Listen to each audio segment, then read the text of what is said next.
Hello friends, Mahanadi அடுத்து வர எபிசோடில் என்ன நடக்கலாம் அப்படிங்கிறத பற்றி பார்க்கலாம். என்னதான் ஸ்டோரியை இன்ட்ரெஸ்டிங்காகவும் எமோஷனலாகவும் சுவாரஸ்யமாக கொண்டு போனாலும் விஜய் காவேரியை எப்படா பிரிக்கலாம் அப்படிங்கிற மாதிரி தான் ஸ்டோரியை கொண்டு போய்கிட்டு இருக்காங்க. இன்றைக்கான எபிசோட்டை பார்த்ததுக்கப்புறம் கண்டிப்பாக விஜய் காவேரியை பிரிக்காமல் விட மாட்டாங்களோ அப்படிங்கிற மாதிரி தான் யோசிக்க தோணுது. ஏன்னா விஜய் ஒரு பக்கத்து இருந்துக்கிட்டு மெசேஜ் பண்ண மாட்டேங்கிறாரு, ஃபோன் பண்ணுறேன் அப்படி இப்படின்னு சொல்லி பயங்கரமாக லாஜிக் மிஸ்டேக் பண்ணிக்கிட்டு இருக்காங்க. இன்னொரு பக்கத்து காவேரியும் ஒரு மெசேஜ் பண்ணியிருக்கலாம், அதையும் இல்லாமல் அவங்களும் ஃபோன் பண்ணலையேன்னு சொல்லிட்டு அவங்களும் பெரிய அளவில் தப்பு பண்ணி லாஜிக் மிஸ்டேக் பண்ணிக்கிட்டு இருக்காங்க. இதுக்கிடையில் நமக்கு இன்னைக்கு ஒரு சூப்பரான ப்ரோமோ வரும்.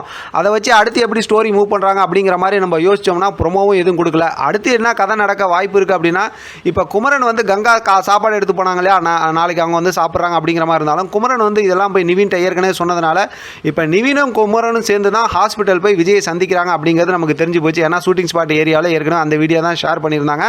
விஜய் பார்த்தோம்னா வீட்டுக்கு வர முடியாது, ஏன்னா வெண்ணிலாவுக்கு ஃபிக்ஸ் வந்ததுனால இப்போ கூட ஒரு ஆள் இருக்கணும்னு டாக்டர் சொல்லிட்டாங்கனால விஜய் அங்கே தான் இருப்பார். அதனால தான் ஹாஸ்பிட்டல் போனதுக்கப்புறம் நிவின் கொஞ்சம் எமோஷனலாகி பேசுவார்னு நினைக்கிறேன். குமரன் தான் சமாதானப்படுத்துவார். ஏன்னா நிவினை பொறுத்த வரைக்கும் காவேரி நல்லா இருக்கணும் அப்படிங்கிறது அவரோட ஒரே கான்செப்ட். அவர் ஆரம்பத்திலேருந்தே அப்படி தான் இருக்கார். என்ன தான் யமுனாவை கல்யாணம் பண்ணியிருந்தாலும் இப்போதைக்கு அவர் மனசு சமாதானம் அடையாமல் தானே இருந்துகிட்டு இருக்கு.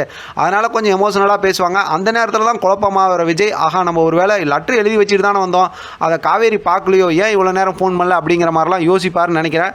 எப்படி பார்த்தாலும் நாளைக்கு வியாழக்கிழமைக்கான எபிசோட்டாக ஒரு மாதிரி ஆவரேஜான எபிசோட்டாக ஓட்டிடுவாங்க. நீங்கள் கூட நினைக்கலாம், எப்பா ஏற்கனவே ஆவரேஜான எபிசோட் தானப்பா ஓடிட்டு இருக்கு, இதில் வேறு புதுசாக ஒரு ஆவரேஜான்னு கேட்காதீங்க. நீங்கள் கேட்குறது என் காதில் உழுவுது. நாளைக்கான எபிசோட்டை பொறுத்த வரைக்கும் ஒரு ஆவரேஜான எபிசோட்டாக ஒரு மாதிரி முடிச்சு விட்ருவாங்க. ஆனால் வெள்ளிக்கிழமைக்கான எபிசோட் செம்ம சுவாரஸ்யமாகவும் எமோஷனலாக இருக்கும் அப்படிங்கிறதுல டவுட்டே இல்லை. ஏன்னா வெள்ளிக்கிழமை வந்து பார்த்தோம்னா காவேரி வந்து ஒரு லெட்டர் கிட்ட எழுதி வச்சுட்டு வேறு ஏதாவது ஒரு மெசேஜை சொல்லிவிட்டு வீட்டை விட்டு கிளம்பிடுவாங்க. விஜய் அதுக்கப்புறம் தான் ரியலைஸ் பண்ணுவார், ஆஹா நம்ம எழுதி வச்ச லெட்டரை காவேரி படிக்கலையாட்டிருக்கு, அதனால தான் அந்த பிரச்சனை. ஆனால் இதுக்கிடையில் ஒரு ஹைலைட்டான பாயிண்ட் என்னென்னா, அந்த அளவுக்கு எக்ஸ்ட்ரீமாக காவேரி போகிறதுக்கு கண்டிப்பாக ராகினி காரணமாக தான் இருப்பாங்க. ஏன்னா இதுக்கு மேலேயும் ராகினியை வந்து டம்மி பீஸாக மிச்சராக வச்சிருக்க மாட்டாங்க. காவேரியை முடிஞ்ச வரைக்கும் ராகினி வந்து வெறுப்பேற்றுவாங்க. எமோஷனலாக பிளாக்மெயில் பண்ணதுனால தான் ஒரு கட்டத்தில் உடஞ்சி போன காவேரி இந்த மாதிரி ஒரு முடிவு எடுப்பாங்க அப்படிங்கிறத நமக்கு யதார்த்தமாக தெரிஞ்சிக்க வேண்டிய விஷயம் தான். பார்க்கலாம் இதை எப்படி சுவாரஸ்யமாக கொண்டு போகிறாங்களா, இல்லை நம்மளை இன்னும் இரிட்டேட் பண்ணுறாங்களாங்கிறத வெயிட் பண்ணி பார்க்கலாம். இதை பற்றின உங்களோட கருத்து கமெண்ட் பாக்ஸில் தெரியப்படுத்துங்க. தொடர்ந்து ஆதரவு கொடுங்க. தேங்க்யூ ஃப்ரெண்ட், தேங்க்ஸ் ஃபார் வாட்சிங்.